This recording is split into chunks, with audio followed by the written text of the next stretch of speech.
നമസ്കാരം, സഹ്യ ന്യൂസിലേക്ക് സ്വാഗതം. സിദ്ധാർത്ഥന്റെ മരണം സസ്പെൻഷനിലായിരുന്ന ഡീനിനെയും അസിസ്റ്റന്റ് വാർഡനെയും സർവീസിൽ തിരിച്ചെടുത്തു. പൂക്കോട് വെറ്റിനറി കോളേജ് വിദ്യാർത്ഥിയായിരുന്ന സിദ്ധാർത്ഥന്റെ മരണവുമായി ബന്ധപ്പെട്ട് സസ്പെൻഷനിലായിരുന്ന dean MK Narayanan, assistant warden doctor Kanthanathan എന്നിവരെ സർവീസിൽ തിരിച്ചെടുത്തു.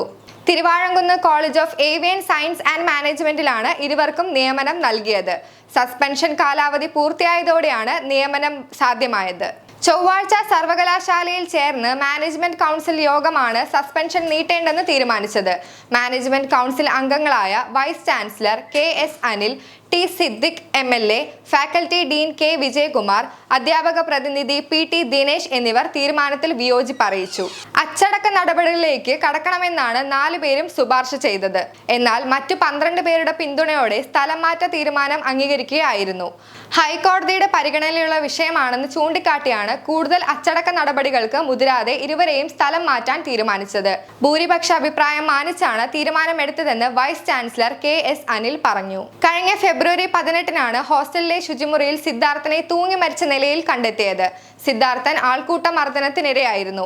സർവകലാശാല നിയോഗിച്ച അന്വേഷണ കമ്മീഷൻ റിപ്പോർട്ടിലും ഡീൻ MK നാരായണനും അസിസ്റ്റന്റ് വാർഡൻ R കാന്തനാഥനും കുറ്റക്കാരാണെന്ന് കണ്ടെത്തി. കഴിഞ്ഞ 7 മാസമായി ഇരുവരും സസ്പെൻഷനിലാണ്.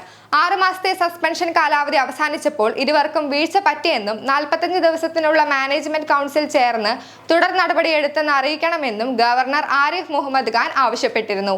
ഈ പശ്ചാത്തലത്തിലാണ് മാനേജ്മെന്റ് കൗൺസിൽ ചേർന്നത്. തുടർന്ന് സ്ഥലം മാറ്റാൻ തീരുമാനിക്കുകയായിരുന്നു.